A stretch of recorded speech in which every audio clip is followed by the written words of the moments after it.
Hey guys, it's Callie and Riley from Lashes and Rouge, and today we want to talk to you about our skin types and what we do for applying our foundation, the type of foundation that we use, and I guess the tips and tricks that we've learned along the way of dealing with our specific skin types. And the cool thing is that we both have very different skin types, so we can actually tell you guys about two very different types. So I'm going to let Riley start. So I recently just did a huge amount of research for my skin type, which is very dry skin, and I have found that for dry skin you actually need a dewy finish foundation because it helps to hydrate your skin. And I was always using matte foundation, which would just dry out my skin completely. It would cling to all my dry flakes. Now, can you say why it did, or do you not know? Like, Because why the matte? because I was using matte because all I'd ever heard is just use matte makeup so that way you don't look oily and shiny. But the reason that matte dries out dry skin is because the formula is made to suck up any moisture and Makes sense. mattify it. And Yeah. so any moisture that is on your dry skin will just be It's gone. gone. Yeah, so it was so bad. So You have the I Sahara Desert on your face instead of an oil slick. Yeah, it's like cracked desert. Yeah. So what I just got recently that I am absolutely in love with is the Fit Me foundation, the Dewy Smooth, and this is what it looks like. So there's the matte and poreless, which is really good for oily combination skin. Oh, by the way, this is my daughter, Kira. She's awesome. So yeah, this says normal to dry skin, and it also is SPF 18, so you get a little bit of sunscreen in that. And how I apply it, I actually recently stopped using a primer because it would cause my foundation to just slide off my face over the course of the day, and for the past several days of me not doing it, my foundation will stay on all day, no problem.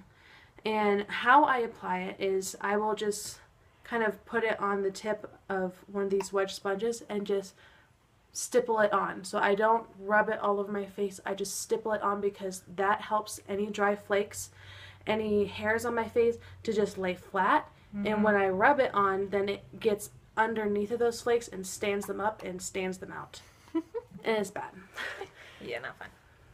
So I have a weird combination of oily, acne-prone, dry skin, where I'll have patches of really, really dry skin at the same time as having a patch of really oily skin. So for me, finding a foundation that I like and that works well has taken a long time.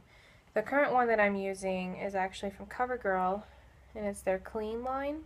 And I like this because it has a nice smell to begin with, and I like the smell a lot. But it also just feels really light, and it doesn't feel like it's clogging my pores. And actually, I used to use this because I decided, well, actually, truthfully, I used to apply foundation with my fingers, and that's actually not a good idea because it gets the oil from your fingers onto your face, and then it's a downhill battle from there because then you have to fight. If your skin is prone to breakouts, then you have to fight breakouts from the oils of your hands getting on your face, and not fun. Which is no wonder why I never had good luck with foundation before. And also, when you apply foundation with your hands, you are micro exfoliating your face. And so if you have dry skin like me, that also... Oh yeah? She has a few things to say. It also stands out all of your dry flakes on your face. And so please don't apply your foundation with your hands. Please. Yeah, don't do it. So what I started using is a brush like this. You see it's flat. And what I did is just dotted it on and then buffed it in really lightly. Just made it blend really well, and it actually kept the dry spots I have from, like you said, standing up and just going, hey, guess what, I'm here. And it also just created a more even finished look. And to finish it up with, I used this powder, which I found on Amazon, but I actually found it from a kiosk at the mall who wanted to sell me a $60 thing of powder, and I said no. And then went and found it on Amazon for a third of the price. Nice. So I'll use that as a finishing powder, and I do want to get a translucent powder at some point, but that is something that just helps kind of just finish everything and set it into place. Yeah, and I'm in the same boat. Like right now, I don't have a translucent powder. I'm working on getting one. But I just used a hard compact powder I think it's by L'Oreal. It's the True Match powder in the color W1, which is like their lightest color. And I will just coat a powder brush with it and tap off any excess and then just press it on my face. I do not buff it in. I don't rub it over my face because that also stands out any flakes that I have. If you just press it on, then it won't stand up any flakes and it'll just set your foundation.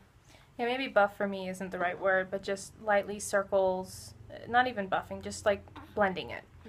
So yeah, you don't want to exfoliate your face while you're trying to put on makeup because that actually will just cause all the rough spots to stand out. It'll irritate your skin. Yeah. And for me, my skin, if I just even wash my face with a washcloth, like just lightly rub it off, my cheeks get really red. Like my skin is really sensitive to that. She's got a tooth. Yeah, she just bit me. So those are the things that we found. You were saying earlier that powdered foundation is actually really bad for dry skin because it can your skin absorbs it and it just makes it more dry because you're putting a dry thing already on your face. Yeah. And you can use like a setting powder over liquid foundation just... Oh yeah, she has got so many opinions. Just to set your foundation. My little guy's napping, otherwise he would be adding his own voice to all this. So yeah, just don't use a powder for your foundation alone. If you have dry skin. If you have oily skin, then you can try it and see if it works for you, but there's some really good liquid foundations out there for dry skin.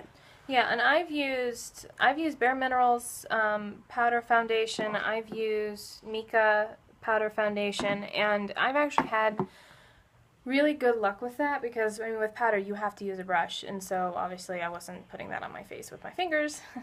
I've learned so much in the past few years.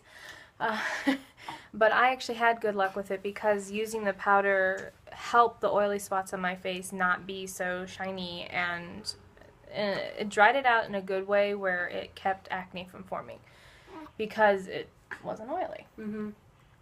And yeah, both of those, I mean, hey, what I did to find makeup, especially when I was, I think a few years ago, and trying to find a new foundation, I just went to Bare Minerals and I got a makeover.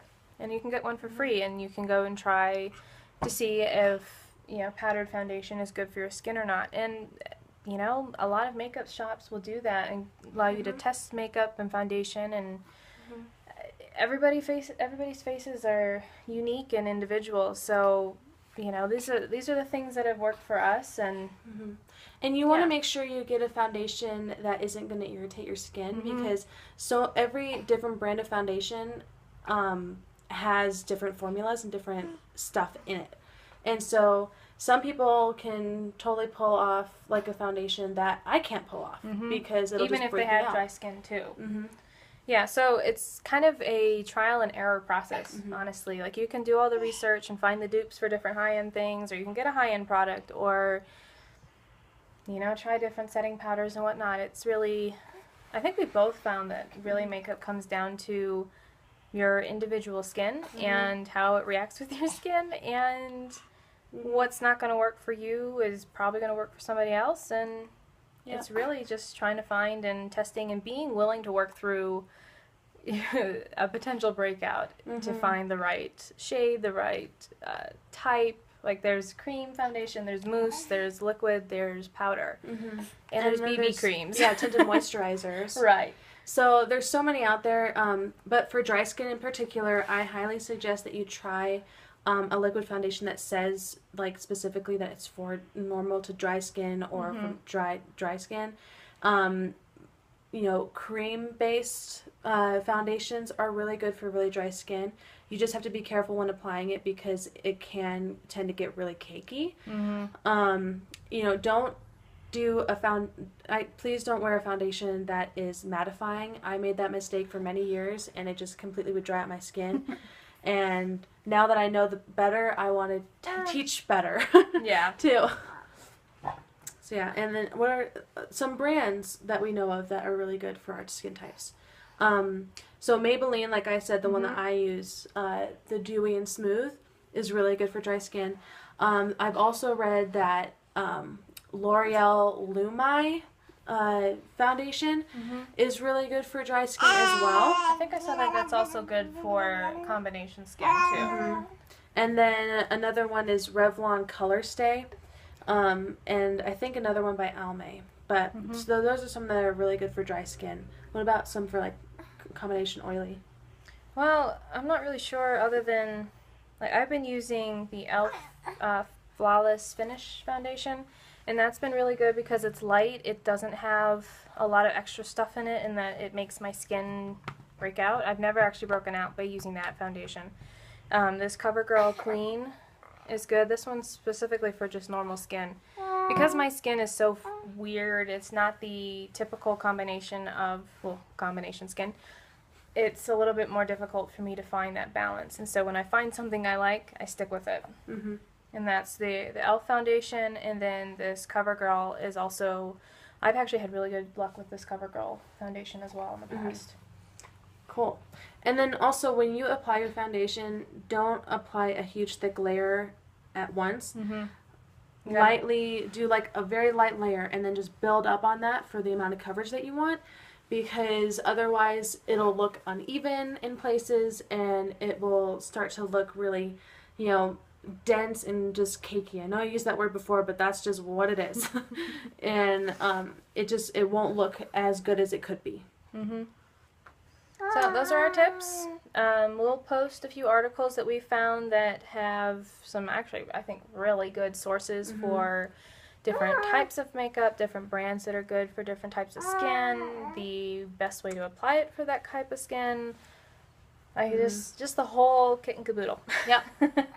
So that's our tips for today, and as always, please check out our Pick Your Favorites page. And I don't know if any of you guys have noticed, we have a donate button now, so anytime anyone donates money, that money goes directly towards us sampling and trying new products that we can then review and post about here. Yep, and so that you guys, if you know, we can be your guinea pigs. Yes. You know, so we can try makeup that you want us to try before we're willing you try. to do it. Yeah. So I think that's it. Have a great rest of your day, and as always, comment and follow. Thanks, guys. Bye.